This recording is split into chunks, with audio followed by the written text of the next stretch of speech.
사도행전 세상으로 보냄받은 성령 공동체 계속 이어가겠습니다. 오늘 주신 하나님 말씀을 보겠는데요. 사도행전 20장 17절에서 38절의 말씀인데 22절에서 24절, 32절에서 35절만 제가 봉독하겠습니다. 22절부터 읽겠습니다. 보라, 이제 나는 성령에 매여 예루살렘으로 가는데 거기서 무슨 일을 당할는지 알지 못하노라. 오직 성령이 각 성에서 내게 증언하여 결박과 환난이 나를 기다린다 하시나 내가 달려갈 길과 주 예수께 받은 사명 곧 하나님의 은혜의 복음을 증언하는 일을 마치려 하면은 나의 생명조차 조금도 귀한 것으로 여기지 아니하노라. 32절부터 읽습니다. 지금 내가 여러분을 주와 및 그의 은혜의 말씀에 부탁하노니 그 말씀이 여러분을 능히 든든히 세우사 거룩하게 하심을 입은 모든 자 가운데 기업이 있게 하시리라. 내가 아무의 은이나 금이나 의복을 탐하지 아니하였고 여러분이 아는 바와 같이 이 손으로 나와 내 동행들이 쓰는 것을 충당하여 범사에 여러분에게 모본을 보여준 것과 같이 수고하여 약한 사람들을 돕고 또 주 예수께서 친히 말씀하신 바 주는 것이 받는 것보다 복이 있다 하심을 기억하여야 할지니라. 아멘. 하나님의 말씀입니다. 네, 사도행전 세상으로 보냄받은 성령 공동체 30번째입니다. 영원한 가치의 인생을 걸라라는 제목의 말씀을 나누겠습니다. 여러분들의 인생이 얼마 남지 않았다고 한다면 여러분들은 어떠한 유언을 하시겠습니까? 종종 저희 아버님이 저에게 유언장이 어디에 있으니 내가 죽으면 그 유언장을 꺼내보렴 하시곤 하십니다. 그리고 유언장을 또한 바꿔 쓰시면 바꿔 쓰셨다라고 또 말씀하시며 어디에 있으니 열어보렴.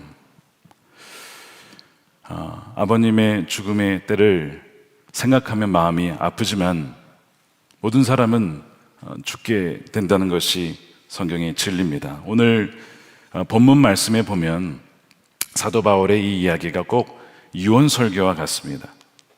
3차 선교 여행을 마무리하고 이제 예루살렘으로 향하던 길목에 밀레도에 들려서 에베소 교회의 장로님들, 우리 지도자들을 만나서 이야기를 하게 되죠. 그때 이제 자신의 심정을 쏟아놓게 됩니다. 그것이 23절이에요. 오직 성령이 각 성에서 내게 증언하여 결박과 환난이 나를 기다린다 하시나 내가 달려갈 길과 주 예수께 받은 사명 하나님의 은혜의 복음을 증언하는 일을 마치려 하면은 나의 생명조차 조금도 귀한 것으로 여기지 아니하노라. 분명히 성령께서 예루살렘 가면 환난과 결박 갇히게 될 거야 라고 알려주셨어요. 결박을 당한다는 겁니다. 그런데도 그는 두려워하지 않고 가겠다는 거예요. 내 생명을 바친다 하더라도 조금도 전혀 아깝지 않다는 겁니다. 이 사도 바울의 결연한 의지와 함께 뜨겁게 이 불타오르는 이 사명의 불결이 느껴지죠. 그는 마치 지금 우리에게 영원한 가치를 위해 너의 인생을 걸어라. 목숨 바쳐도 아깝지 않을 사명을 위해 살아라. 썩어 없어질 것을 위하여 살지 말고 영원한 것을 위하여 살라라고 우리에게 그렇게 말씀하는 것 같습니다. 오늘 이 바울의 말씀 또 하나님 말씀 앞에 우리가 우리 인생 한번 돌아봤으면 좋겠습니다. 나는 내 인생의 전체를 주님의 뜻과 하나님의 그 영광을 위하여 복음의 영광을 위하여 드리고 있느냐, 그리고 또 던져버릴 용기가 있는가. 정말 나는 이토록 복음을 위해서 죽음도 불사하겠다는 이 믿음의 결단이 나에게도 있는가라고 하는 겁니다. 도대체 이 말씀을 하고 있는 이 사도 바울은 무엇이 그로 하여금 사로잡았길래 어떻게 이러한 고백을 하며 죽음을 앞두고서로 담대하게 달려나갈 수 있었을까? 그리고 오늘도 살아서 우리에게 말씀을 하고 있는 것일까? 2000년 전에 죽은 그 사도 바울이 여전히 살아서 우리에게 말씀하고 있는 그 능력의 비결은 도대체 무엇일까? 라고 하는 것을 좀 말씀을 통해서 살펴보려고 합니다. 이 사도 바울은 자신의 삶을 경주에 비유했습니다. 달려가는 것, 마라톤과 같이 긴 경주와 같다는 거죠. 여러분, 인생은 경주와 같습니다. 물론 어떤 경우에는 단거리처럼 막 뛰어가야 될 때도 있지만 긴 장거리 마라톤이 더 가깝다고 볼 수가 있죠. 최근 우리 부목사님들 사이에서 이 러닝이 유행입니다. 러닝 크루 해가지고 목사님들끼리 뛰는 거예요. 그래서 지금 이제 뛴 지 얼마 안 돼가지고 처음에 2km 떴는데 너무 힘들다고 그랬다가 이제 이것이 3km, 4km, 5km 이제 늘어나고 있다고 합니다. 이름도 지었대요. 러닝 크루 이름을 이렇게 지었답니다. 부지런. 그래서 제가 처음에 듣고 부질없다고 이렇게 들었다가 그게 아니라 부지런이래요. 그래서 처음엔 이것이 부지런하게 뛰는 건가 보다 이렇게 생각해요. 여러분 그렇게 생각하셨죠? 그 의미가 아닙니다. 무슨 의미냐면 이런 거예요. 부목사들의 건강을 지키는 러닝.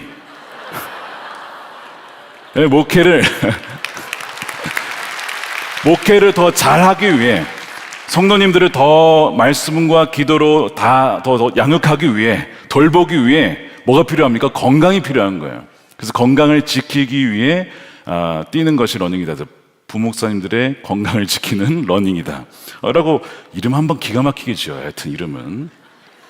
그래서 너무 잘 졌다라고 했는데 저는 못 뛰는 거예요. 같이 부목사들의 일부러 나를 좀 빼는 거냐고 지금. 그래서 제가 농담으로 또 낄 때 끼고 빠질 때 빠져야죠. 네. 제가 끼면 이게 이제 건강을 위한 것이 이제 이게 일이 돼 버립니다. 그래서 저는 끼지 않기로 했는데, 여러분 경주하는 것, 함께 달리는 것이 우리의 인생이죠. 여러분 누구와 달리고 있습니까? 누구와 경주하고 있습니까? 우리가 함께 지금 다 경주하고 있는 거예요. 그리고 우리가 어느 방향을 향해서 뛰고 있는 것이죠. 지금 이제 사도 바울이 지금 이제 예수께 받은 사명을 마치기 위해 달려가고 있는 거예요. 오늘 찬양도 했죠. 표대를 향하여서 간다는 겁니다. 근데 이제 오늘 이 고백 속엔 또 무엇이 담겨 있냐면 인간의 유한성을 말하고 있어요. 죽음을 얘기하고 있습니다. 생명을 바치는 것. 끝이 있다는 거예요. 우리 모두 죽는다는 것을 다시 한번 여기서 말씀을 합니다. 여러분 변치 않는 진리입니다. 우리가 정말 잘 살기 위해서는 우리 인생에 끝이 있다는 것, 끝에서 지금을 봐야 됩니다. 그래야만 결말이 어떠할 것을 알기에 오늘을 살아가게 되는 거예요. 예수님은 진리가 우리를 자유케 한다고 했잖아요. 우리 인생의 끝이 무엇이 있는지 모른 채 살아가다 보면 엉뚱한 방향으로 뜁니다. 열심히 뜁니다. 아무리 빨리 달리고 열심히 뛰고 오래 달려도 반대 방향이면요, 뛰면 뛸수록 고생이고 헛수고하는 것입니다.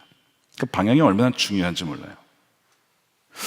그렇게 이제 진리를 깨달아야만 우리가 진정 자유하다, 엉뚱한 것에 매이거나 엉뚱한 방향으로 흘러가지 않고 진정 자유하다는 것은 우리가 지음받은 대로 하나님이 우리를 창조하신 대로 살아가게 된다는 것이죠.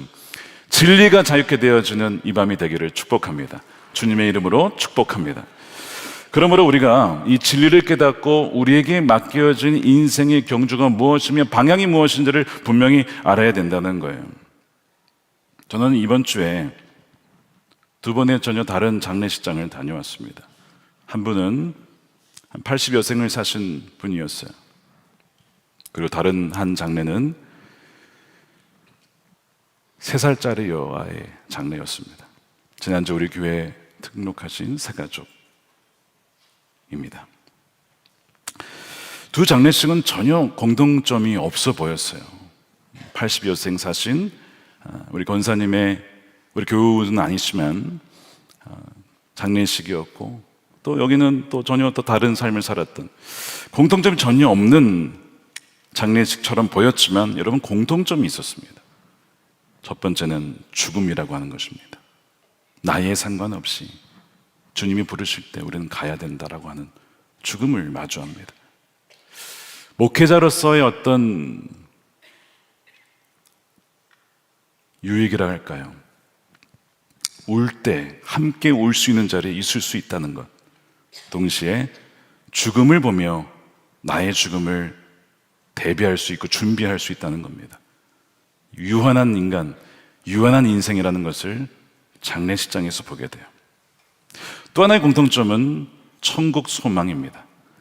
죽음이 있지만 슬프지만, 눈물 나지만, 마음 아프지만 천국 소망, 우리의 영원한 생명 예수 그리스도가 있기에 그 눈물 중에도 기뻐할 수 있는 것, 바로 그 공통점을 다시 한번 보게 되었어요.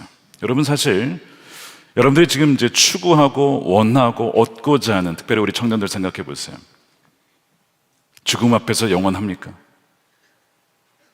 여러분들이 지금 추구하고 있는 그것이 죽음 앞에서도 지속되는 것입니까? 대부분 죽음 앞에서는 다 사라집니다. 우리의 생명도, 우리의 가진 것도, 재물도, 모든 소유 어떤 것도 죽음 앞에서는 다 사라지게 되는 거예요.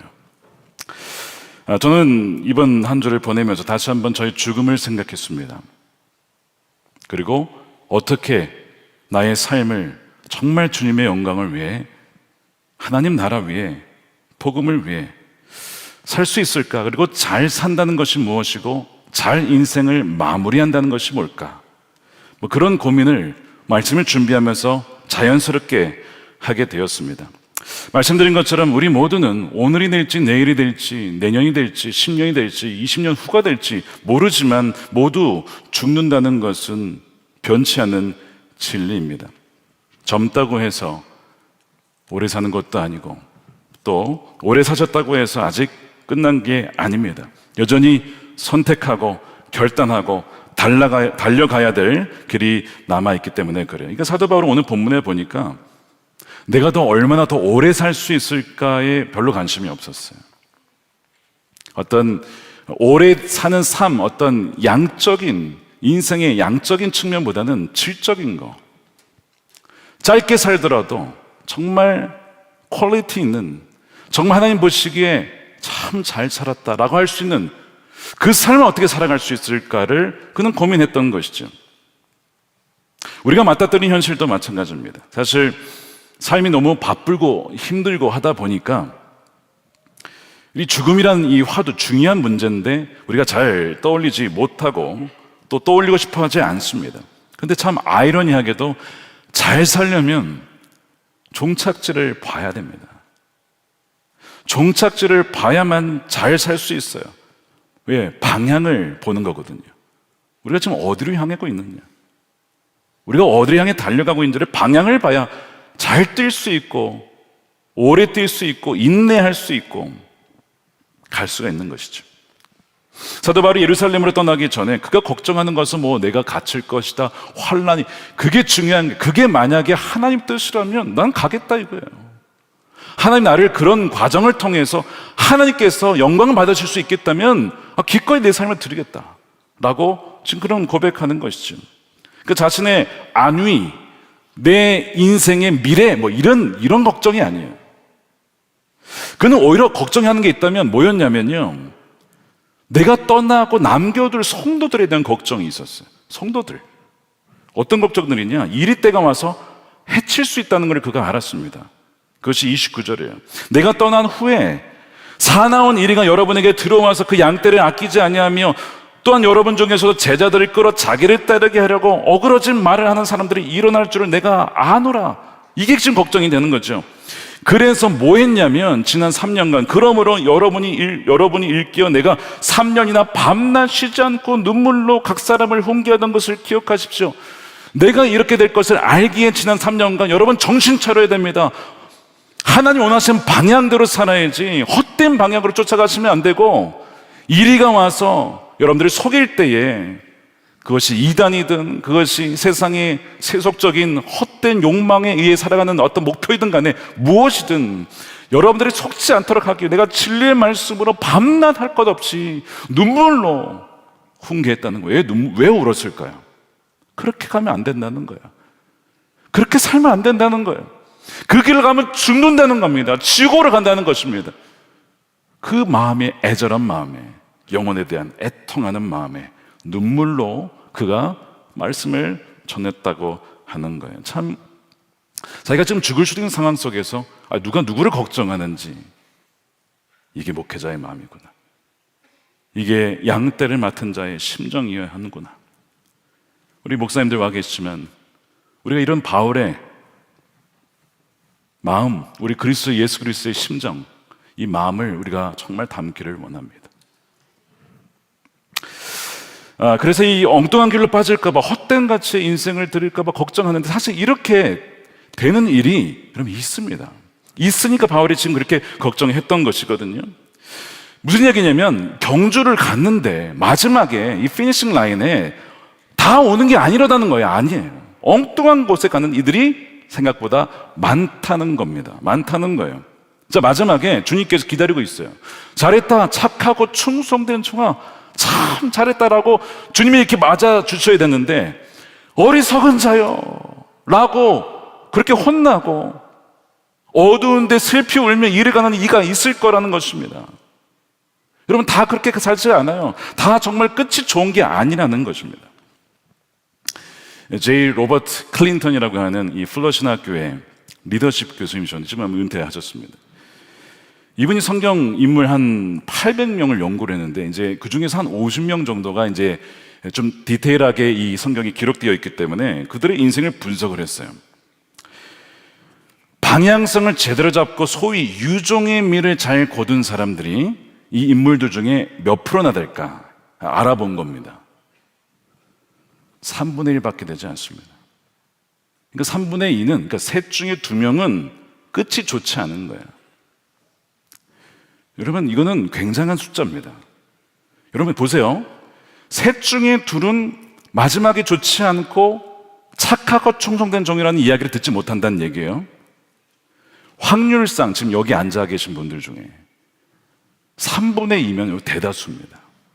물론 이것이 정확하게 성경에 통계가 있다고 해서 우리도 그렇게 되라는 법은 없지만, 무슨 얘기를 하고 있는 거냐면, 생각보다 많은 들이 엉뚱한 넓은 문, 넓은 길, 파멸의 길로 가고 있다는 거예요. 좁은 문, 좁은 길은 사람들이 잘 찾으려 하지 않고 찾아도 들어가기가 어렵다라고 했잖아요.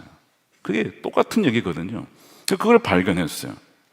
그러면서 이분이 왜 유종의 미를 거두지 못하는가? 6가지 장애물이 있음을 발견했습니다. 6가지 장애물. 첫 번째, 재정의 오용과 남용입니다. 물질에 대한 부적절한 관리와 욕심이에요. 여러분, 돈은 나쁜 게 아니에요. 돈에 대한 욕심이 모든 악의 뿌리라고 하는 거예요. 욕심이에요. 욕심이 그 사람을 엉뚱한 길로, 파멸의 길로 끌고 간다는 거죠. 두 번째, 권력 남용입니다. 주어진 권한을 개인적 이익이나 지배를 위해 사용하는 것. 권력을 잘못 써서. 권력이 나쁜 게 아니잖아요. 근데 그거를 잘못 쓰는 것이죠. 세 번째는 교만입니다. 자만하거나 겸손함을 상실하는 거죠. 마치 이것이 내가 잘해서 된 것 마냥 교만하여서 넘어지고 백슬라이딩 하게 되는 겁니다. 네 번째, 부적절한 이성관계예요.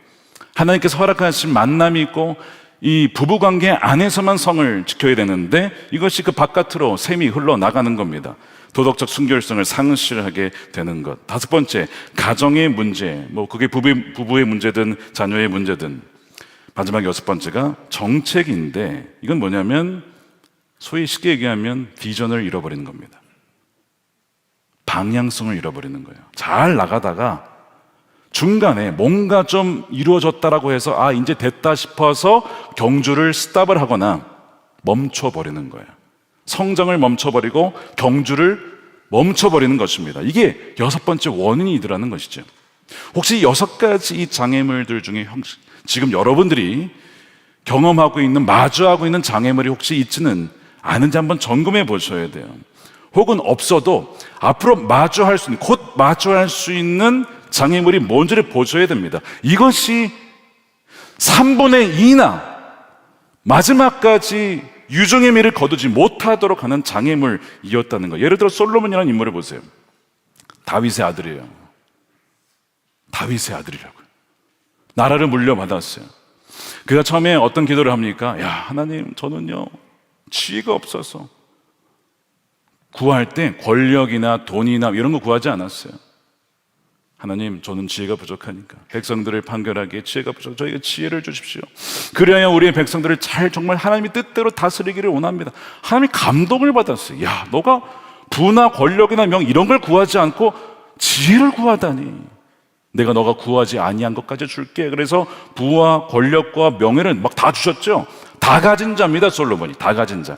그래서 그걸 가지고 하나님 백성은 잘 다스렸어요. 여러분, 이 돈과 명예와 권력이 나쁜 게 아니라고 말씀을 드렸잖아요. 하나님이 우리에게 선물로 주셔서, 근데 이것은 목적이 아니에요. 수단입니다. 이걸 통하여 하나님의 뜻을 이루라고 돈도 주시는 것이고 권력도 주시는 것이고, 그 사람의 이름을 주어서 인플루언서로 활성화할 수 있도록 그 사람의 말을 하면 영향력을 주는 것이죠. 선한 일을 위하여 그렇게 주실 수 있어요. 나쁜 게 아닌데, 문제는 이제 이런 것들이 우리 인생의 목표가 되고 목적이 되어 인생의 경주를 스탑을 한다는 거예요. 내가 이제 다 가졌으니까 이제 내 경주를 그만둬야겠다. 이제 좀 안락하게 좀 살아야겠다. 브라보 마이 라이프를 이제 즐겨야겠다. 이런 식으로 아까 6번째 비전을 상실해 버립니다. 이런 일이 벌어진다는 거예요. 자, 이 솔로몬 같은 경우에는 그의 마음의 보물이 처음엔 하나님이었습니다. 하나님이 나의 영원한 보물이십니다. 그렇게 사랑했어요, 하나님을. 근데 그게 점점 변합니다. 이방 아내를 맞이하는데 하여튼 아내를 몇 명? 1000명. 기가 막히죠. 1000명을 맞아들여요. 1000명을. 이 성에 약했던 사람 같습니다. 그의 아버지도 그런 면이 있긴 했지만 어쨌든 아들도 그런 부분을 굉장히 약했던 것 같아요. 아내와 첩을 굉장히 많이 뒀어요. 근데 이제 아내와 첩을 많이 뒀다는 거라기보다는 이제 그 이방 아내들이 성경에 보니까 솔로몬의 마음을 돌이켰다는 겁니다. 어디로부터요? 하나님을 사랑하는 마음으로부터 우상을 사랑하도록 그의 마음을 그 여인들이 돌렸다는데 문제가 있습니다. 결국에는 점점 더 많은 아내와 첩이 그로 하여금 하나님을 떠나게, 다시 말해 엉뚱한 방향으로 그의 인생을 뛰어가도록 만들었다는 것이고, 그는 처음에는 참 위대한 왕이었지만 가면 갈수록 정말 안타까운, 끝이 좋지 않은 그런 왕이 되고 말죠. 물론 전도서에 보면 그가 회개하는 고백들이 나와요. 다 헛되도다, 다 헛되도다. 그러면서 하나님을 진정 경외하는 것이 얼마나 중요한지 그가 그게 고백을 하거든요. 그러니까 아마 그가 회개를 했으니 아마 천국은 갔을 것이지만, 그러나 그의 인생의 많은 부분을 허비하고 맙니다. 얼마나 안타까운지 몰라요. 그래서 이 로버트 클린턴이 무슨 얘기를 하냐면, 유종의 미를 잘 거두려면 반드시 4가지를 갖고 있어야 된다. 첫 번째, 영적 훈련이라는 거예요. 훈련. 여러분, 마라토너들이 어마어마하게 훈련합니다. 계속 훈련합니다. 꾸준히 훈련합니다. 42.195를 달리려면 훈련 없이는 불가능하다는 거예요. 마찬가지예요. 우리도 기도의 훈련, 말씀의 훈련, 공동체 안에서 사랑과 섬김의 훈련 없이 우리의 이 여정을 끝낼 수가 없다는 거예요. 제대로. 두 번째는 넓은 안목을 얘기했습니다. 그러니까 성경을 기초로 한 성경적인 세계관.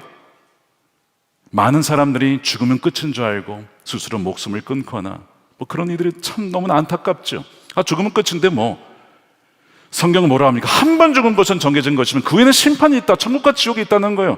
전혀 다른 세계관을 갖고 있습니다. 성경을 기초로 한 삶과 세계에 대한 이 포괄적인 관점을 가지는 게 얼마나 중요한지. 그래서 우리의 인생이 마라톤이고 우리의 인생이 끝이 있는데 끝에 무엇이 있는지, 그 이후에 무엇이 있는지 그걸 알라는 거예요. 그게 두 번째, 넓은 안목입니다. 세 번째는 갱신이에요. 갱신은 현실에 안주하지 않는 겁니다. 하나님과의 관계를 계속 더 친밀하게 그 안에 머물러서 자라는 거예요.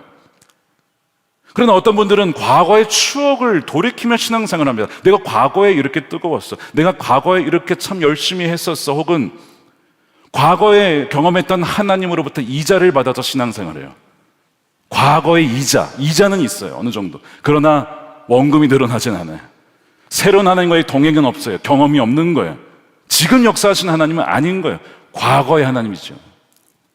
그게 아니라는 겁니다. 갱신이에요. 날마다 새로운 하나님, 날마다 새로운, 여러분, 하나님이 얼마나 위대하고 크신 분이십니까? 우리가 아무리 평생을 다 알아도 그분을 어떻게 다 압니까? 이게 세 번째. 네 번째, 멘토링을 통한 배움을 통해 성숙해야 된다. 주변에 이제 조사에 의하면 대개 유종의 미를 잘 거둔 이 성경 인물만이 아니라 교회 역사의 인물을 조사해 보니 유종의 미를 거둔 사람의 특징, 주변에 멘토가 한 10명 정도, 15명 정도 있었다라는 거예요. 주변에서 기도해주고 조언해주고 때로는 쓴소리도 해줄 수 있는 사람들이 주변에 있었다는 거예요. 여러분, 다윗에게 누가 있었습니까? 나단 선지자가 있었잖아요. 그래서 제가 신나단 목사님한테 제가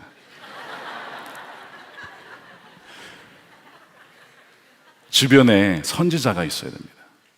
솔로몬이 처음에는 이제 아버지로부터 쭉 왔던 나단 선지자부터 있었는데 나중에 가면 갈수록 주변에 없습니다. 그에게 말해줄 수 있는 사람이 없어요. 그러니까 점점 그의 귀가 어두워지고 탐욕과 정욕과 인생의 이 비전을 상실한 채 그렇게 무너지고 마는 것이죠. 이런 바울은 가말리엘을 통해서 먼저 율법을 배웠습니다. 아나니아를 통해서 성령의 충만을 받습니다. 바나바를 통해서 지지를 받죠. 사도 바울도 멘토가 있었다는 거예요. 여러분들에게는 지금 주위에 여러분들의 영적인 레이스를 그 방향을 점검해주고 잘 가고 있습니다. 지지해주며 때로는 질책하며 때로는 경계를 줄 수 있는 사람들이 있으십니까? 여러분들 그 사람들이 없다면 이건 위험한 거예요. 지금 위험에 처해 있는 거예요. 다른 길로 빠질 수도 있는 거예요. 근데 감사하게도 우리 교회 공동체가 존재하는 이유가 바로 그거예요. 속회 안에서, 지역 안에서 목회자와 함께 예배하며 계속해서 우리가 잘 가고 있는가, 이런 예배를 통해서, 말씀을 통해서 우리 인생을 다시 한번 객관적으로 점검해 보는 거죠. 메타인지라고 하잖아요. 내가 아는 것과 모르는 것을 다시 아는 것, 내가 뭘 모르고 있는지 그거를 우리가 점검해야 된다는 거예요. 자, 그러면 유종의 미를 거둘 수 있게 된다. 훨씬 더 그런 얘기를 그가 하는 것을 읽은 적이 있습니다. 여러분, 이 끝이 좋지 못한 예가 몇 가지 또 더 있는데, 사도 바울과 이제 이 선교행을 쭉 했던 데마라는 인물이 있습니다. 야, 여러분, 단기 선교 가시면 이제 여름에 가시는 분들도 있죠. 갔다 오신 분도 있을 텐데, 야, 생각해 보세요. 사도 바울과 단기 선교를 같이 간다. 야, 부담스럽겠죠, 여러분. 근데 한편으로는 굉장히 영광스럽잖아요. 야, 사도 바울과 단기 선교를 간다. 얼마나 은혜가 될까? 막 그런, 이 데마가 그런 사람이었습니다. 사도 바울과 함께 선교를 했던. 그래서 골로새서 4장 14절을 보세요. 사랑을 받는 의사 누가와 또 데마가 너에게 문안하느니라. 빌레몬서 1장 24절에 나의 동역자 마가, 아리스타고, 데마, 누가가, 명단에 이 데마라는 영광스러운 이름이 여기 있단 말이에요. 문제는 이게 처음에 중간까지는 잘 갔는데 마지막이 좋지 못합니다. 데마가 사도 바울을 버리고 떠나죠. 그가 사도 바울이 갇혀 있을 때에, 가장 도움이 필요할 그때에 사도 바울을 버리고 떠나는 것이 바로 데마입니다. 근데 왜 떠나느냐? 성경에 기록이 되어 있어요. 디모데후서 4장 10절입니다. 데마는 이 세상을 사랑하여. 기가 막힌 거예요. 사도 바울과 함께 선교를 다니면 그 영광스러운 여정을, 우리 누구도 보지 못한 그 영광스러운 역사를, 다시 오지 않는 역사를 경험했던 사람인데, 세상이 그렇게 좋아서 세상을 사랑하여 떠났다는 겁니다. 이 세상을 사랑했다. 이 사랑이요, 이거 아가페입니다. 우리를 위해서 조건 없이 내어주신 그 아버지 하나님의 사랑을 할 때 이 사랑, 아가페. 근데 세상을 그렇게 사랑했다는 거예요. 그래서 데살로니가로 갔다는 겁니다. 이 데살로니가가 당시에 번영한 로마 도시였기 때문에 간 것 같아요. 위대한 어떤 경이로운 도시, 안락한 도시, 명성과 부를 얻을 수 있는 그런 도시였지요. 데마를 유혹한 것은 영생에 대한 약속, 생명의 면류관, 의의 면류관, 그게 아니라 세상이 약속한 것, 세상의 부, 세상의 명예, 거기에 그가 마음이 확 빼앗긴 게 된 것이죠. 여러분, 세상을 사랑한다는 것이 무엇인지 요한일서에는 정확하게 이렇게 얘기를 합니다. 2장 15절입니다.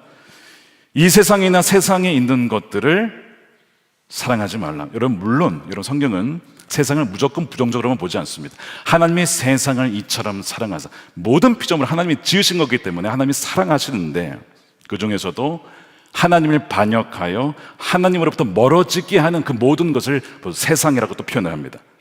그 사랑하지 말라는 거예요. 누구든지 세상을 사랑하면 아버지의 사랑이 그 안에 있지 아니하니, 이는 세상에 있는 모든 것이, 첫 번째 육신의 정욕과, 두 번째 안목의 정욕과, 세 번째 이생의 자랑인데, 이 모든 이 세 가지가 아버지께로부터 온 것이 아니라 사단으로부터 온 것이라는 거죠. 세상으로부터 온 것입니다. 자, 육체의 욕망, 이건 아실 겁니다. 굳이 설명하지 않아도. 육체의 욕망을 과도하게 가장 사랑하게 되는 것이죠. 두 번째, 눈의 욕망. 안목의 정욕은 눈의 욕망입니다. 그러니까 탐욕과 갈망, 내가 가진 것에 만족하지 못하고 내가 가지지 못하는 것을 보고 행복하기 위해서 원하는 것. 우리 지난번에 여호수아 말씀에 아간이 금과 은과 신할의 외투, 나도 그 코트 입어보고 싶었는데 이러면서 그거를 훔쳤다가 하나님의 것을 건드린 바람에 죽고 말죠. 그거예요. 우리 눈으로, 야, 저거 나도 있으면 좋겠다. 나 없어서 너무 불행해. 내 마음에 그런 마음이 들었다. 벌써 지금 뭐가 들어간 거예요? 안목의 정욕이 들어간 겁니다. 여러분, 정말 그것이 없어서 불행하시나요? 때로는 그렇게 느껴질 수 있어요. 예, 특별히 젊은 세대 같은 경우에 또래들이 더 신제품 갖고 있고 더 멋진 옷을 입고 있으면 상대적으로 좀 박탈감을 느낄 때가 있죠. 근데 그런 프레셔가 바로 이 세상에 주는 유혹입니다. 근데 거기에 이제 이 대마가 영향을 받은 것 같아요. 세 번째, 이 이생의 자랑은 삶에 대한 자부심인데, 자신이 이루는 어떤 업적, 성취 혹은 소유물, 그것이 뭐 집이든 차량이든 그것이 자랑할 때 나타나는 오만함, 이것이 바로 이생의 자랑입니다. 하나님이 주신 선물이에요. 그걸 잘 쓸 수 있어요. 또 하나님이 쓰라고 주신 건데, 이것을 남들에게 자랑하게 될 때, 남들에게 당신은 이거 없잖아 라고 할 때에 바로 이것이 이생의 자랑이 된다는 거예요. 여러분, 사실 이런 이 세 가지 욕망이 나는 아무것도 없다 라고 하면 거의 거짓말일 겁니다. 크고 작은 욕망들이 우리 안에 담겨져 있죠. 왜? 우리는 세상에 살기 때문에 그렇습니다. 미디어를 통해, 유튜브를 통해서, 온라인, 우리가 보고 듣는 것이 다 이런 것들이에요. 비교하고 끊임없이 소비를 부추기면서 그걸 가져야만 너는 행복하고 너는 인정받고 성공한 사람이 되는 거야. 뭐 이런 식으로 계속 미디어는 반복적으로 우리에게 유혹을 하니까 대마가 버텨낼 수 있겠습니까? 세상을 사랑하여 간 것이죠. 그러니까 그가 영원한 하나님 나라를 향하였던 시선이 어느덧 가려지고 세상을 더 많이 주목하기 시작했던 거예요. 그러면서 그의 마음이 바뀌게 되면서 결국에는 어느 시점에는 바울을 떠나고 세상을 향해 나가게 된 것이죠. 여러분, 근데 사실 순교를 각오하고 나가려고 하는 이 바울의 모습과 세상을 사랑하는 대마의 모습, 이 둘 중에 우리가 어디에 더 가깝습니까? 대부분 여기입니다. 우린 사실 읽을 때, 말씀 읽을 때 나는 사도 바울이야, 나는 다윗이야, 나는 요셉이야, 이렇게 읽죠. 나는 대마야 라고 읽는 경우는 별로 없습니다. 왜? 싫으니까. 근데 그게 우리의 모습이 더 가까울 때가 얼마나 많은지 모릅니다. 여러분, 세상의 사랑이라고 하는 것은요, 갑자기 오는 게 아닙니다. 서서히 가랑비에 옷 젖듯이 서서히 스며드는 겁니다. 서서히 스며드는 거예요. 한 작가가 유혹이 우리에게 들어오는 방법을 이렇게 묘사해서 한번 잘 들어보세요. 아이러니하게도 이것이 바로 유혹이 들어오는 방법입니다. 오늘은 양심을 조금 어기고 내일은 조금 더 어기십시오. 오늘은 성경을 조금 덜 읽고 내일은 조금 더 적게 읽으십시오. 오늘은 기도하는 시간을 몇 분 줄이고 내일은 조금만 더 줄이십시오. 오늘은 전도를 조금 줄이고 내일은 조금 더 줄이십시오. 이것이 바로 여러분들이 뒤로 미끄러지는 방법입니다. 사탄은 여러분이 모이고 성경을 읽고 기도하고 전도하는 것을 한꺼번에 중단하게 만들지 않습니다. 오히려 조금씩 줄이게, 물러나게 만듭니다. 사탄은 여러분을 조금씩 물러나게 하고 조금씩 줄어들게 만드는 데 굉장한 인내심을 갖고 있습니다. 누가 인내심을 갖고 있다고요? 사탄이요. 아주 괜찮아, 시간은 우리 편이야, 아주 조금씩만 줄이면 돼, 조금씩만. 이게 사탄의 전략입니다. 근데 우리가 그것을 알아채질 못해요. 왜? 조금씩 말씀도 조금씩 줄어들고 있는 게 기도 시간도 조금씩 줄어드니까 우리는 알아채지 못하는데 이미 마음은 서서히 세상에 물들어 가는 거죠. 그리고 어느 순간에 대마처럼 세상을 향해서 나아가게 됩니다. 한번 우리 재정 상황을 한번 보세요. 하나님께 드리는 것이 여러분 정말 기쁘십니까? 아니면 어느 순간 아까우십니까? 내가 분명 주님께 드린 것이 기뻤어. 너무 기쁘다. 내 주님께 이렇게 드릴 수 있어. 구제비도 드릴 수 있고 성교비도 드릴 수 있고 11조도 온전히 드릴 수 있는 너무 기쁜데 어느 순간에 이거 왜 아깝지? 꼭 뭐 이웃 도와줘야 되나? 다른 사람 부자 많잖아. 내가 꼭 도와줘야 돼. 이런 마음이 어느덧 스물스물 들어옵니다. 그렇게 사단은 우리를 그 지옥의 나라로 끌고 가는 거예요. 대마가 그렇게 떠나가게 된 거예요. 시작도 좋았고 중간까지 좋았는데 마지막에 좋지 못한 거죠. 그러니까 우리가 이에 저항하려면 어떻게 해야 되는가? 요셉처럼 그런 유혹의 환경에서 빠져나와야 됩니다. 막 잡아서 유혹한 환경 속 들어가면 안 돼요. 지혜로운 것은 그런 환경을 피하고 성령이 역사하고 하나님의 영이 운행하는 그 환경 속에 우리 자신을 집어넣어야 됩니다. 주변 사람들에게 내가 엉뚱한 것으로 빠지거나 점점 내가 마음이 식어지고 주를 향한 사랑이 식어진 것 같다면 나한테 얘기해줘. 혼내서라도 나한테 깨닫게 해달라고. 주변에 그런 사람들 막 두는 거예요. 나한테 피드백을 해주라고. 괜찮으니까. 나는 내가 좀 기분이 나쁘고 괜찮아. 나는 끝까지 완주하는 게 목표야. 주님과 함께. 그렇게 한번 얘기해 보세요. 그래서 그런 환경 속으로 들어가서 기도의 시간도 여러분 작년에 하루에 뭐 30분 기도하셨습니까? 그러면 올해 40분 하는 거예요. 10분 더 늘려보는 거예요. 그 다음에는 50분 해보는 거예요. 말씀을 여러분 뭐 일독 하셨습니까? 아니 일독도 못해 괜찮아요. 신약부터 시작했어요. 아니 신약 괜찮아요. 마태복음 읽어보세요. 하나씩 조금씩 늘려보는 것이죠.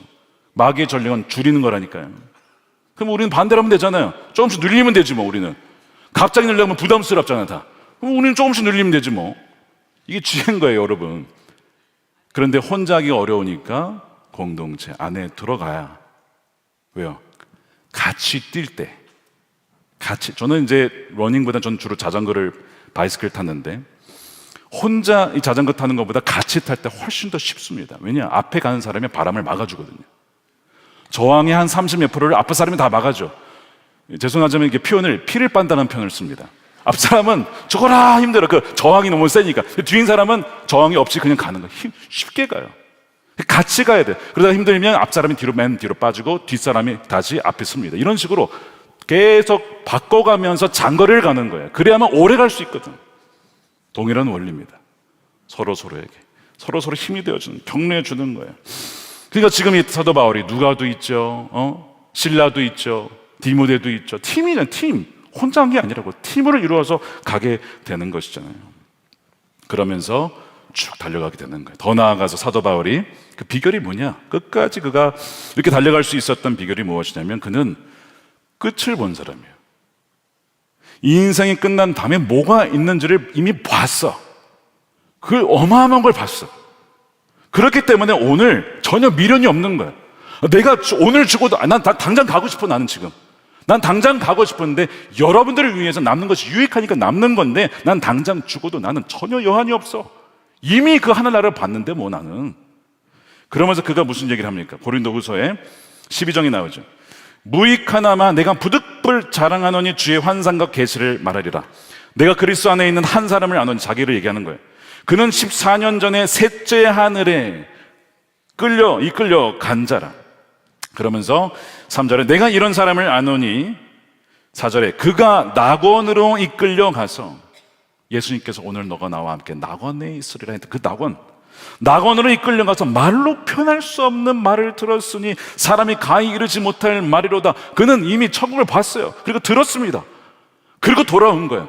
야, 인생의 끝에 이런 것이 있구나. 하늘나라의 보상이 있구나. 영원한 생명이 있구나. 그 나라가 있구나 하는 것을 보고 왔기 때문에 마치 보화를 발견한 사람이 자신의 온 재산을 다 털어가지고 내가 그 밭을 사겠다고. 아니 그 바보 아니야? 그 밭을 왜 사? 벌어진 땅인데. 거기에 뭐 건물도 못 지어, 집도 못 지어. 아니야, 보화가 있어 거기에. 이게 크리스천이에요. 이게 천국의 어마어마한 그것을 본 자, 그렇기 때문에 이 세상에 살아갈 때 좀 바보 같고 좀 미련해 보이지만, 그러나 가장 복된 사람, 가장 지혜로운 사람인 것이죠. 사도 바울이 그런 믿음으로 달려간 것입니다. 그러니까 자기의 생명조차 조금 더 귀한 것으로 아끼지 않고 바칠 수가 있었던 것입니다. 여러분들에게도 이 하늘나라에 대한 비전과 그 소망이 충만히 넘쳐나기를 주님의 이름으로 축원드립니다. 청교도였던 토마스 왓슨이 무슨 얘기를 하냐면, 그가 쓴 책인데요, 묵상의 산에 오르라에서 뭘 묵상해야 되느냐, 뭐 이런 얘기를 해요. 뭐 지옥도 묵상해야 되고 우리의 어떤 그 죄도 잘 살펴봐야 된다, 묵상의 주제다라고 하면서 천국 자주 묵상해야 된다는 거예요. 그게 끝을 보는 거예요. 이런 얘기를 해요. 천국을 묵상하면 주님께 복종하려는 마음이 생겨나고, 천국을 묵상하면 우리의 굼뜬 마음이 활력을 얻고, 우리의 수고가 주원해서 헛되지 않을 것을 확신하며 하나님의 일에 열심을 낼 수 있다. 영광에 중한 것은 우리의 경주를 방해하는 게 아니라 더 빠르게 달리도록 만들 것이며, 우리가 의무를 신속히 이행하도록 날개를 달아줄 것이다. 천국을 묵상하면 청결한 마음을 추구할 수 있다. 마음이 청결한 자만 하나님을 볼 수 있기 때문이다. 천국을 묵상하는 것은 고난을 당할 때 든든한 버팀목이 되어준다. 천국은 모든 것을 보상해준다. 천국에 한 시간만 머물면 모든 슬픔을 잊게 될 것이다. 태양이 물을 말리는 것처럼 하나님의 영광스러운 얼굴에서 뿜어나오는 빛이 우리의 모든 눈물을 말끔히 씻어줄 것이다. 천국을 자주 묵상하라는 거예요. 여러분들은 얼마나 하나님 나라와 그 천국을 묵상하십니까? 야, 가게 되면 받게 될 그 산국과 멸류관과 바로 주님, 그래서 얼마나 자주 묵상하십니까? 그래서 이 결승점에 무엇이 누가 있는지를 아는 자는 과정이 힘들어도 인내할 수가 있어요. 그 뒤에 기쁨이 있으니까. 예수님께서 십자가를 지실 때 인내하실 수 있던 것은 그 뒤에 그 기쁨이 있었기 때문에 라고 말씀을 해요. 우리가 구원받아서 하나님 나라의 백성이 되어 영원한 생명을 얻게 될 것을 아셨으므로 그 기꺼이 십자가의 고난을 당하셨다라고 말씀하셨잖아요. 그러니까 여러분, 마지막이 무엇이 있는지를 아는 자는 영원하지 않은 것들, 사라질 것들에 미련을 두지 않는다는 사실입니다. 그래서 오늘 이 말씀을, 이 사도 바울을 보면, 그가 바로 그 나라를 보았기 때문에 그렇다는 것을 보게 돼요. 그렇게 해서 여호수아서를 묵상하는데, 자, 마무리가 좋았던 또 하나의 인물이 나왔어요. 지난주에 누구였습니까? 갈렙입니다. 몇 안 되는 인물 중에 하나예요. 정말 모범적인 인물이죠. 여러분, 갈렙은 원래 노예 생활 40년 했죠. 그 출애굽해서 정탐꾼이 선발이 됐습니다. 놀라운 은혜였어요. 그래서 가나안 땅에 가서 정탐을 했는데, 야, 젖과 꿀이 흐르는 땅이에요. 진짜 기가 막힌 하나님 약속하신 땅이었어요. 근데 이게 12명 중에 10명이 다 부정적인 보고를 하죠. 우리는 거기에 못 탄다 이거예요. 못 들어간다. 우린 메뚜기와 같다. 거기는 거인인데 우린 메뚜기라 우린 그 땅을 차지하지 못할 거라고 막 그런 얘기를 해가지고 결국에는 그 징계를 받아서 못 들어갑니다. 그래서 40년을 광야에서 보내요. 자, 억울하죠. 자기는 간다고 했는데 하나님이 그 땅 주시겠다고 약속했으니 주실 거라고 여호수아와 담대히 선포했는데도 수에 밀렸어요. 10대2 다수결에 밀린 거예요. 그 억울하게 이 갈렙도 40년을 광야에서 보냅니다. 자, 인생이 별로 흥미롭지 않아요. 그냥 보기에 40년 노예 생활, 40년 광야 생활, 이런 사람 살고 싶은 분 어디 있어요, 솔직히. 이 갈렙이라는 인물은 사실 그냥 그런 라이프만 보면 별로 이렇게 매력적인 그 삶은 아니었습니다. 근데 그가 경험했던 게 뭐예요? 출애굽, 하나님 놀라운 권능을 봤어요. 구원의 역사. 두 번째, 광야에서 불기둥과 구름기둥으로 먹이시고 입히시고 인도하신 그 하나님을 경험했습니다. 광야에서 말이죠. 그러니까 그것이 그에게는 너무나 은혜였던 거예요. 물론 그 40년 광야 시간 동안 출애굽했던 1세대는 다 죽습니다. 그때 그걸 믿지 못하여서 광야에서, 그래 너희들 못 믿어? 그럼 너희는 광야에서 죽어야겠다. 1세대가 다 죽어요. 여호수아 갈렙만 남고. 그러니까 같이 사랑하던, 동역하던, 같이 행군하던 서로 하나씩 죽는 거야, 막 광야에서. 그 상실의 아픔을 뭐 왜 없었겠습니까? 갈렙이라고. 그런 일들이 있었겠죠. 그러나 그런 와중에서도 그가 포기하지 않고 있었던 게 뭐냐면 바로 그 산지, 하나님이 나에게 주시겠다는 그 약속, 이 산지를 내게 달라라고 그가 45년 동안을 기다려요. 여러분, 45년 동안을 성취되지 않고 아무런 기약도 없는 그것을 45년 어떻게 이거를 붙잡고 있었을까? 그날 그 땅에 들어가서 어느 때가 되었을 때 유다 지파와 땅 유업을 얘기하는데 딱 나서더니 저는 45년간 그걸 기다려왔습니다 하면서 얘기하기를 14장 9절이죠. 여호수아. 그날에 모세가 맹세하여 이르되 내가 내 하나님 여호와께 충성하였은즉 내 발로 밟는 땅은 영원히 너와 내 자손의 기업이 되리라 하였나이다. 제가 분명히 45년 전에 그 말씀을 들었습니다. 제 발로 밟으면 그리고 그것이 저의 땅이 될 것이라고 하나님이 약속해 주셨던 것을 저는 기억하고 45년을 이것을 붙잡고 왔습니다. 와, 45년이 지나도 비전이 사그라들지 않아요. 방향과 목표가 분명하니까, 하나님 나에게 주신 꿈이 분명하니까 45년 지나면 다 사그라들죠. 포기하죠. 그만두죠. 그렇지 않았다는 거예요. 오히려 연세가 85세인데도 뭘 얘기합니까? 12절에 그날에 여호와께서 말씀하신 이 산지를 지금 내게 주십시오. 이 약속은 여전히 유효합니다. 나에게 주신 것입니다. 제가 분명히 들었습니다. 제가 45년을 이 비전을 품고 약속을 품고 기도하며 이 날을 기다려 왔습니다. 갈렙이 청년들은 다 저리 가래. 85세의 그 어르신이 청년들은 다 말도 못하고 그러고 있는데 나가가지고 이 산지를 내게 달라고. 당신도 듣지 않았습니까? 하나님이 나와 함께 하시면 여호와께서 말씀하신 대로 그들을 쫓아낼 것입니다. 하나님을 향한 믿음이 얼마나 강한지 그 믿음대로 헤브론에 적들을 다 쫓아내고 위협을 받지 않습니까? 저는 이 갈렙과 이 바울의 공통점을 보게 돼요. 뭐예요? 공통점이 둘에. 사도 바울도 하나님을 먼저 받고 갈렙도 그 땅을 먼저 맛봤잖아요. 가나안 땅에 들어가서 봤단 말이에요. 그것을 봤기 때문에 45년이 흘러도 나는 거기에 가봤어. 나에게 주신 거야. 그러니까 그것을 포기하지 않고 쭉 나갈 수 있었던 거예요. 동일하죠. 바울과 똑같은 겁니다. 공통점입니다. 끝을 봤기 때문에 험한 것에 인생을 투자하지 않는 거예요. 나 그 땅 말고 다른 땅. 아니에요. 하나님이 거기를 주셨거든. 그래서 그것이 바로 비결이었다는 거예요. 끝까지 유종의 미를 거둘 수 있었던 비결. 끝을 봤구나. 또 하나가 있어요. 갈렙이 끝까지 잘 마무리할 수 있었던 또 하나의 비결을 얘기를 하는데 그에게는 다른 영이 있었다 이렇게 표현합니다. 자, 민수기 14장 24절을 우리 함께 읽어보겠습니다. 시작. 그러나 내 종 갈렙은 그 마음이 그들과 달라서 나를 온전히 따랐은즉 그가 갔던 땅으로 내가 그를 인도하여 드리리니 그의 자손이 그 땅을 차지하리라. 이거 하나님 하신 말씀이죠. 자, 그런데 뭐라고 되어 있습니까? 그 구절에 그 마음이 그들과 달랐대요. 근데 영어로 보니까 different spirit입니다. 다른 정신, 다른 마음, 다른 태도. 누구와?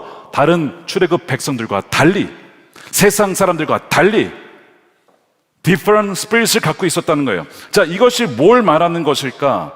다른 정신. 하나님이 주신 약속을 다른 사람들 안 믿었어. 어떻게 그것이 가능해? 현실적으로 그것이 가능해? 다 MBTI S에 S. 죄송해요. S, 저도 S입니다. S를 무시하는 게 아니라 현실적으로 안 된다 이거야. 근데 N은 더 이런 또 이 직관이 있잖아요. 또 하나님이 주신 게 맞다 이거야. 그래가지고 그것을 붙잡았다는 거죠. 마음이 달랐다 이거야. 어떻게 그가 그 마음이 달랐을까? 여러분, 갈렙이 타고난 어떤 선천적인 그런 재능과 통찰이 있어서 그럴까? 아닙니다. 성령의 역사입니다. 성령께서 그의 마음을 바꿔주시고 다른 스피릿을 가질 수 있도록, 태도를 가질 수 있도록, 마음을 가질 수 있도록 바꾸어 주신 거죠. 이게 갈렙의 달랐던 점이에요. 여러분들에게도 성령에 의해서 다른 마음, 세상과 다른 그 마음을 갖게 된 여러분 되시길 축복합니다. 자, 이것이 갈렙의 다른 점이었는데 똑같이 사도 바울에게도 이런 갈렙의 모습이 있었어요. 오늘 본문에 나옵니다. 거기서 어디 나오냐면 오늘 20장 22절입니다. 보라, 이제 나는 성령에 매여서, 똑같은 얘기예요. 성령에 매여서 내가 주도하는 것이 아니라 성령에 이끄는 그런 삶. 성령에 매여서 예루살렘을 간다는 거예요. 23절에 오직 성령이 내게 증언하여 성령께서 이끌어 가시는 삶을 살았다는 거예요. 이 갈렙과 바울의 공통점입니다. 자, 그렇다면 특별히 여기에서 사도 바울이 성령에 매였다는 것이 어떤 상태이냐? 그리스도의 충만한 사랑에 사로잡혀 있는 상태라고 다른 다른 성경에는 이렇게 얘기합니다. 고린도후서 5장입니다. 그리스도의 사랑이 우리를 휘어잡습니다. 그러니까 성령에 매였다는 얘기는 그리스도의 사랑에 완전 붙잡힌 바 되었다는 거예요. 그래서 이제는 내 삶이 나를 위한 삶이 아니라 그리스도를 위하여, 그분을 위하여 살아가도록 살아간다는 것이죠. 그 얘기를 해요. 자, 원래 사도 바울이 어떤 사람이었습니까? 핍박자, 회방자, 살인자, 이런 사람이었잖아요. 정말 죄인 중에, 죄수 중에 죄인인데 어떻게 이런 사람을 하나님께서 나를 용서해 주시고 나를 구원하여 주시고 하나님의 종으로, 사도로 삼으실 수 있나? 그 하나님의 사랑이 너무 크니까, 그 사랑이 나를 강권하고 나를 이끌어서 이제는 정말 주님에 의해서 살아가는 그런 인생이 되었다는 것을 고백하고 있는 거예요. 이것이 성령의 매인 삶, 이것이 그리스도의 사랑의 강권하심으로 살아가는 삶인 것이죠. 여러분, 이것이 저와 여러분에게도 부어진 은혜인 줄로 믿습니다. 우리가 무엇이가 한데 지옥에서 건짐을 받고 생명을 얻고 하나님의 자녀의 백성이 됐습니까? 어떻게 그럴 수가 있었죠? 전적인 하나님의 은혜이면서 성령의 강권적인 역사며 그리스도의 사랑에 의해서 된 것인 줄로 믿습니다. 우리도 그런 은혜를 받은 자예요. 그러다 보니까 사도 바울은 나는 벌써 옛날에 죽었어야 될 사람인데 생명을 연장해 주셨어. 나의 지금 살아가는 것은 이 두 번째 보너스를 얻은 인생이야. 그러니까 나의 생명을 바쳐. 난 조금도 아깝지 않아 라고 그가 그리스도를 위하여 자신의 목숨을 바칠 수가 있었던 것입니다. 사랑하는 여러분, 좀 이제 마무리해 나가면서 한번 여러분 자신을 돌아보시기 바랍니다. 나는 지금 무엇을 위해 살아가고 있느냐? 내 인생이 오늘 마지막이라고 하면 여러분은 주님 앞에 섰을 때 주님께서 뭐라고 하실까? 나는 정말 영원한 가치를 붙잡고 나의 인생을 거기에 드리고 있는가를 진작에 좀 돌아봤으면 좋겠어요. 돈을 벌어도 열심히 일을 해도 복음 증언하기 위해, 영혼을 구원하기 위하여 내가 하고 있느냐? 그 동기로, 그 목표로, 그 목적으로 살아가고 있느냐? 여러분, 이 부르심이라는 것은 목회자에게만 해당되는 게 아닙니다. 학생이면 학생, 주부면 주부, 직장이면 직장인, 누구나 다 은혜의 복음을 증언하라고 하는 사명을 받은 자들이죠. 사도 바울이 데살로니가 나중에 이런 얘기를 합니다. 여러분들이 나의 면류관입니다. 여러분, 물건들이나 이런 것들은 다 사라지죠. 그러나 영원한 것이 있는데 바로 사람의 영혼은 영원합니다. 하나님의 형상대로 지음받았기 때문에 그것은 사라지지 않죠. 그러니까 영원히 남는 것이 사람의 영혼이에요. 그 영혼을 구원했다면 그것은 영원히 남는 거거든요. 그러니까 사도 바울이 당신들은 저의 면류관입니다. 그날의 면류관, 하나님께서 저에게 은혜를 주셔서 복음을 증거하게 하여 구원받게 하신 당신들이 저의 면류관입니다 라고 했어요. 여러분들이 오늘 주님 앞에 서면 여러분들의 면류관은 무엇입니까? 여러분들의 면류관은 어떻게 되십니까? 짐 엘리엇이라는 젊은 선교사, 유명한 얘기가 있죠. 에콰도르의 선교사로 헌신을 했어요. 20대 후반입니다. 근데 가자마자 창에 찔려서 순교를 합니다. 아니, 어떤 복음 전도 하지도 못하고 그 땅 밟자마자 그냥 죽은 거예요. 근데 그의 일기장에 일찍이 이렇게 써놨었어요. 잃을 수 없는 것을 얻기 위해 지킬 수 없는 것을 내드린 자는 결코 어리석은 자가 아니다. 다른 번역에 의하면 영원한 것을 얻기 위해 영원하지 않은 것을 버리는 자는 결코 바보가 아니다. 어리석은 자가 아니다. 그는 일찍이 그걸 깨달았어요. 그래서 자신의 인생을 주님께 바친 겁니다. 그리고 그는 영원한 나라와 그 상급을 얻은 것이죠. 짐 엘리엇의 그 인생이 1960년대인가요? 지금부터 벌써 60년 지나면 여전히 지금도 우리에게 말하고 있잖아요. 왜요? 하늘나라에 살아있고 그에 남겨진 그 유언과 같은 이 메시지가 성령을 통해 계속 우리에게 말씀하고 있기 때문에 그렇습니다. 사도 바울의 고백을 보면 참 억지로 이겨낸 결단이 아니었어요. 성령의 능력에 사로잡혀 성령에 매여서 그리스도의 강건하심으로 된 고백이었고, 갈렙도 마찬가지로 다른 영을 가질 수 있었던 것은 성령의 역사였습니다. 마찬가지로 그 동일한 성령이 저와 여러분 안에 계신 줄로 믿습니다. 그 성령께서 우리를 이끌어 가시고 우리를 매여서 끝까지 주님과 함께 정말 그 마지막 종착지까지, 영광스러운 그 피니싱 라인까지 성령께서 우리를 다 인도해 주실 줄로 믿습니다. 그래서 우리가 살아갈 때에 우리의 재정을 써도 하늘의 상급을 쌓는 여러분 되시길 축복합니다. 하늘의 보화를 쌓으십시오. 마태복음 6장 19절입니다. 너희를 위하여 보물을 땅에 쌓아두지 말고 오직 너희를 위하여. 누구를 위하여? 주를 위하여? 신기하죠? 너희를 위하여. 너희를 위한 거야. 너희를 위하여 보물을 하늘에 쌓아두라. 거기는 좀이나 동록이 해하지 못하며 도둑의 구멍을 뚫지도 못하고 도둑질도 못하느니라. 여러분, 하늘의 보화를 쌓고 또한 영원한 집이 있음을 믿으십시오. 주님께서 우리를 위하여서 아버지의 집에 거처가 많으니 예비하러 간다고 했습니다. 요한복음 14장 1절에 너희는 마음에 근심하지 말아라. 하나님을 믿으니 또 나를 믿으라. 내 아버지 집에 거할 것이 많도다. 그렇지 않은 너에게 일렀으리라. 내가 너희를 위하여 거처를 예비하러 가노니. 물론 이 땅에 자신의 이름으로 된 집이 있으면 뭐 좋지요. 그럼 없으면 어떻습니까? 없으면 어때요?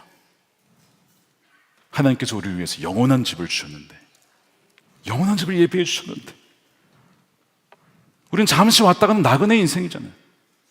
근데 뭐 이렇게 복잡하게 살려고 합니까? 천국 소망은 우리에게 영원한 나라가 있기에 여기는 잠시 거쳐가는 나그네 인생 가볍게 하고 가자 이겁니다. 가볍게. 그리고 영원한 가치를 위해 우리의 시간과 에너지와 우리의 인생을 바치게 만드는 것이죠. 어린 딸을 먼저 보낸 그 가정은 이제 지난주에 등록한 새 가족입니다. 근데 저희 가정에도 어린 딸이 먼저 천국에 간 이야기가 있기에 꼭 저희 가정의 상황처럼 보여서 조문을 했습니다.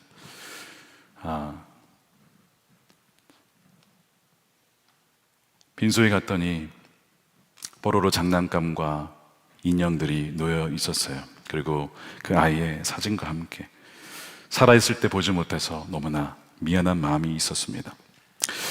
어머니가 많이 슬퍼하셨지만 그러나 어머니에게는 이 아이가 태어날 때부터 아팠기 때문에 주님을 의지하러 교회에 오게 되었어요. 딸 때문에. 그리고 천국의 소망을 품고 계셨습니다. 눈물을 흘리고 계셨지만 이제는 주님 품에 이 아이가 있다라는 그 믿음에 또한 감사하다라고 그런 고백을 하시는 겁니다. 어제 요셉교구 목사님 주간으로 입간 예배가 있었어요. 저희 교회에서 섬길 수 있게 되어서 참 감사했습니다. 부모님이 각각 편지를 쓰셨더랍니다.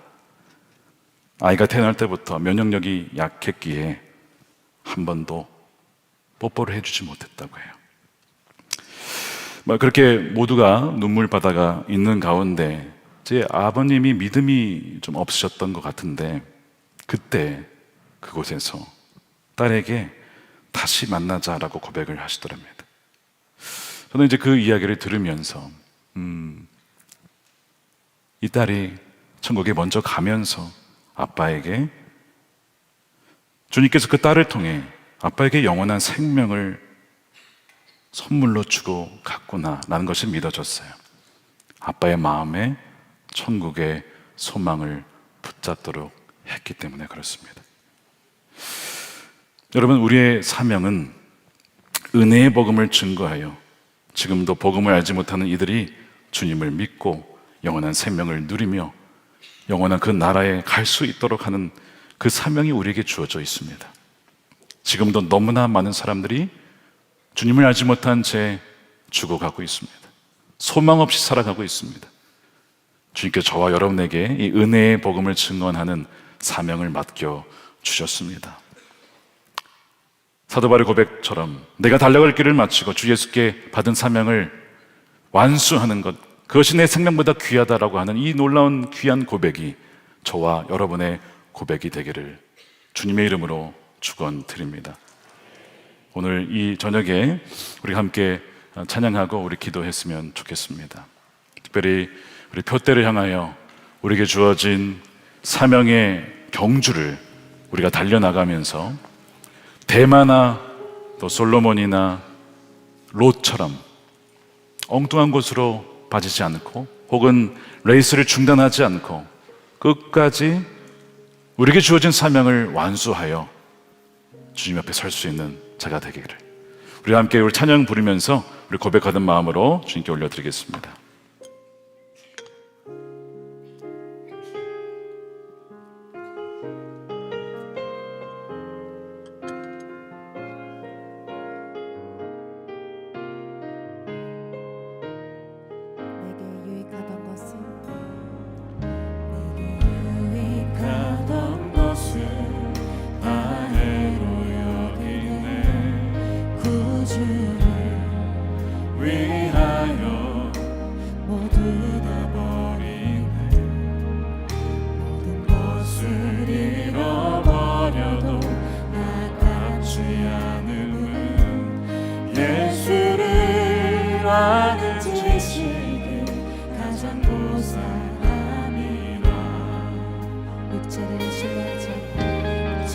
신뢰하지 않고 겸손한 마음으로 구원의 능력과 고난에 참여하며 그의 죽으심을 본받아 그리스도를 얻고 예수의 안에서 발견되려 함이라.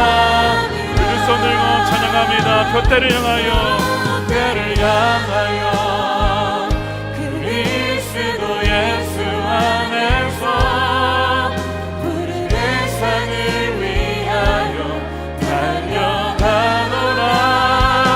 이전에 있는 것을 모두 잊어버리고 앞에 계신 그리스도께로 달려가.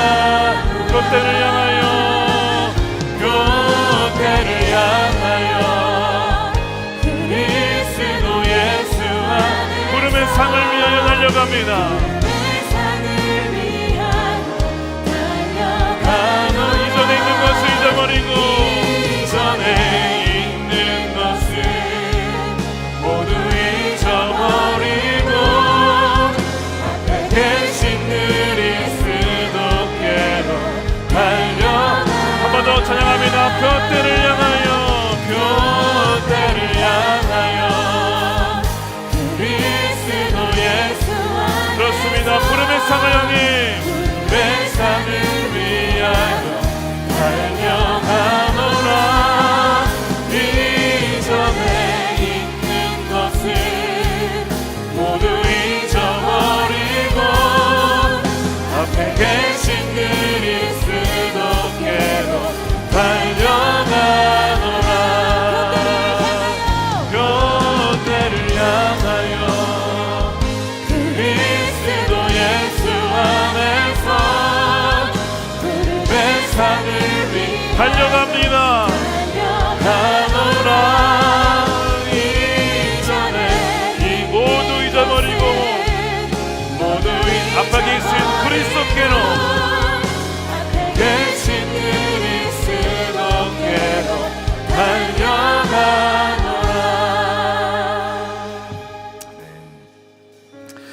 우리 이 시간 오늘 말씀을 여러분 들으시고 전체 3분의 1 정도만 유종의 미를 잘 거두었다라고 했는 그 이야기를 들으며 주님, 저도 끝까지 마지막에 준 인생이 되고 싶습니다. 마지막에 유종의 미를 잘 거두고 주님과 함께 끝까지 동행하는 인생, 과거에 잠깐, 지금 잠깐 아니고 끝까지 주님과 함께 동행하는 그런 인생이 되고 싶습니다. 은혜의 복음을 담대하게 증언하여 지금도 죽어가는 수많은 영혼들에게 한 명의 영혼이라도 천국의 백성이 될 수 있도록 주님 저를 사용해 주십시오라고 그런 마음이 있는 분들 우리 자리에 일어났으면 좋겠습니다. 갈렙도 다른 영을 가질 수 있었던 것이 그의 능력이 아니었습니다. 성령에 의한 것이었고, 사도 바울도 마찬가지였습니다.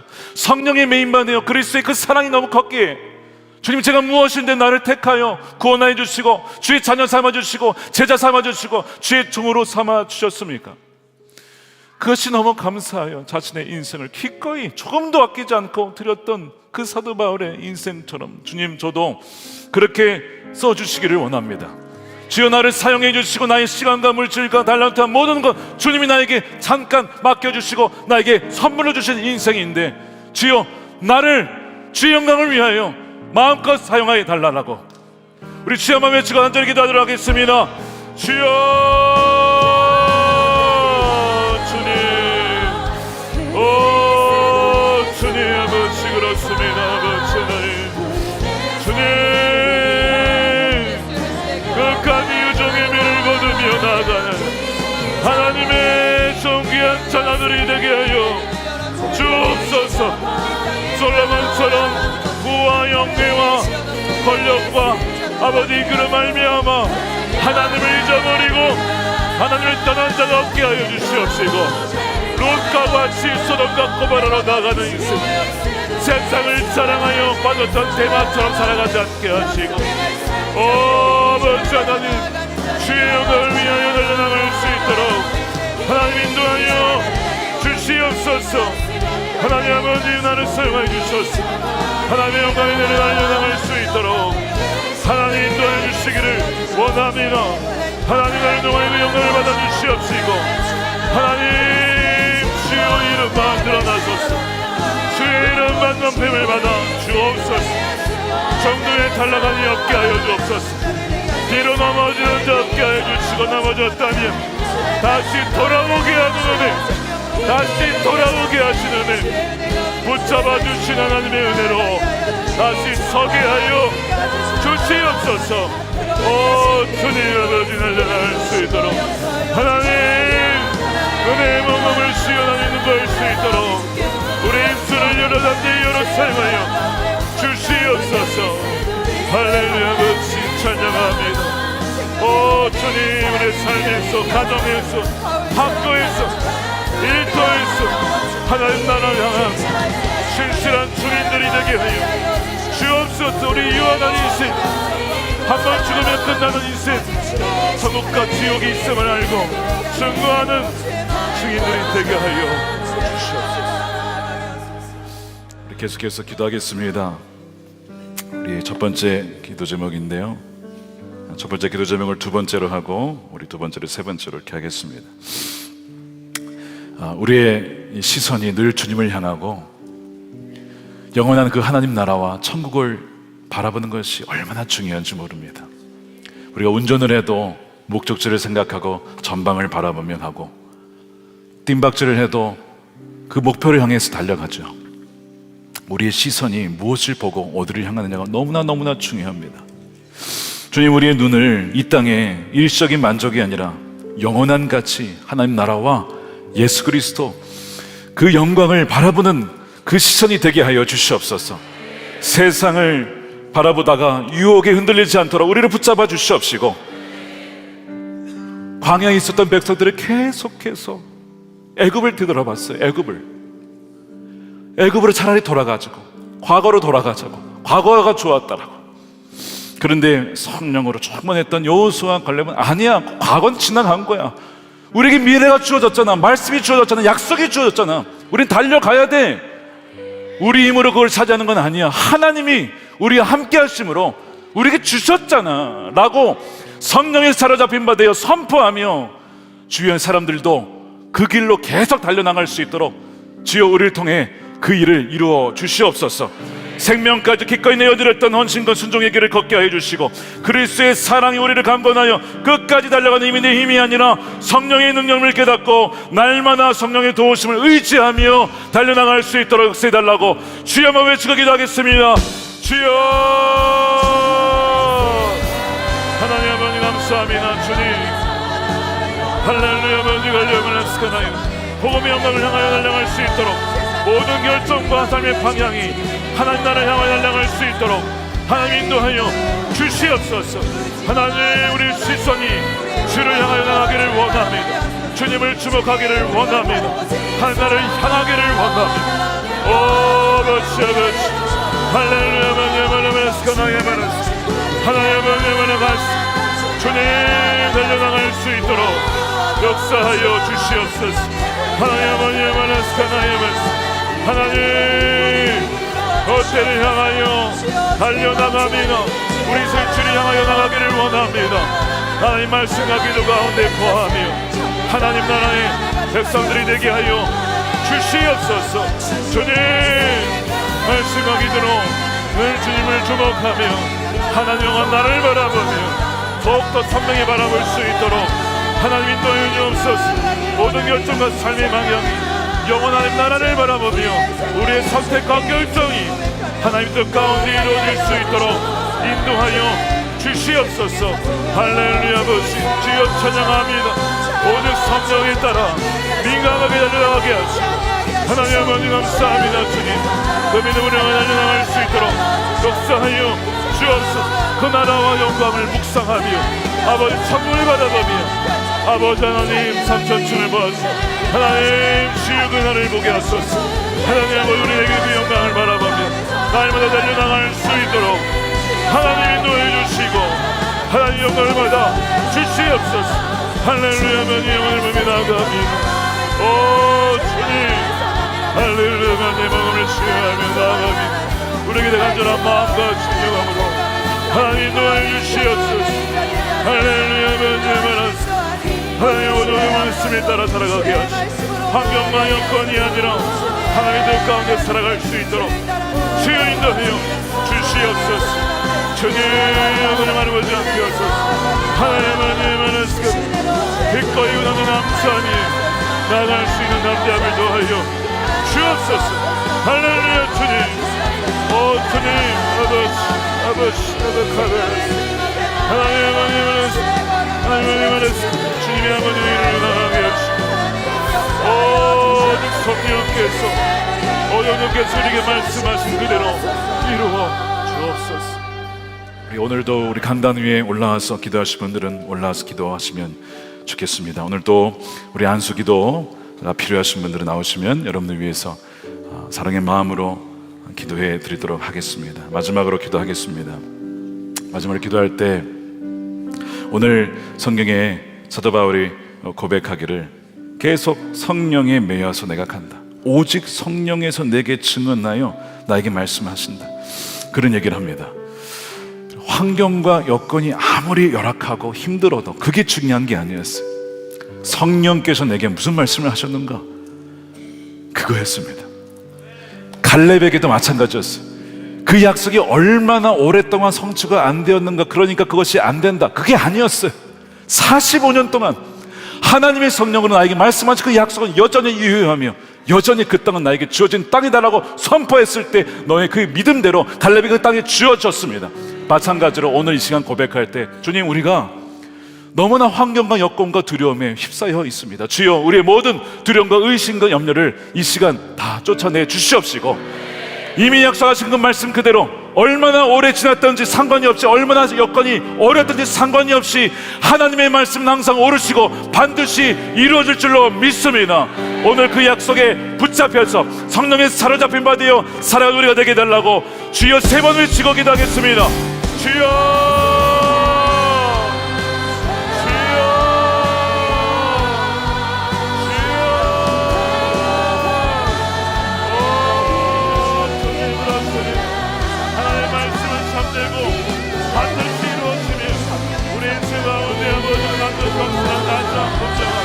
하나님의 능력이 늘 눌러주십니다. 할렐루야.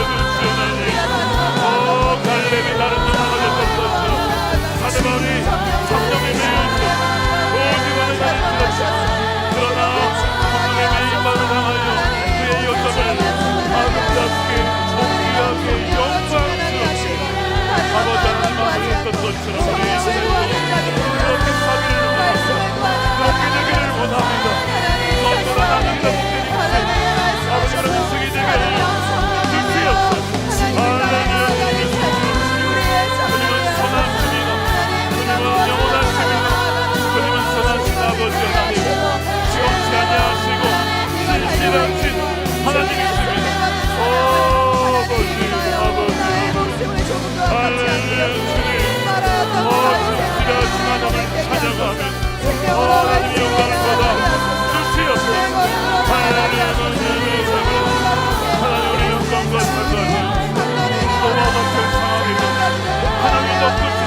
수가 있잖아요. 주님을 나아갑니다. 오 주님만이 우리 주님은 선하십니다. 주님은 아버지 영광스러우십니다.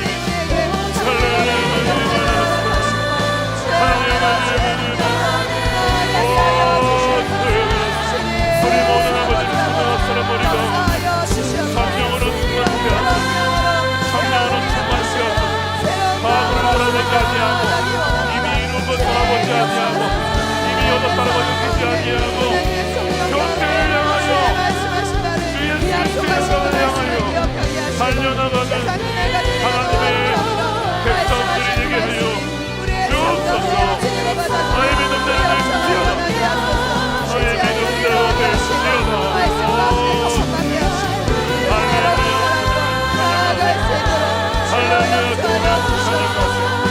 나의 믿음대로 되시지어다.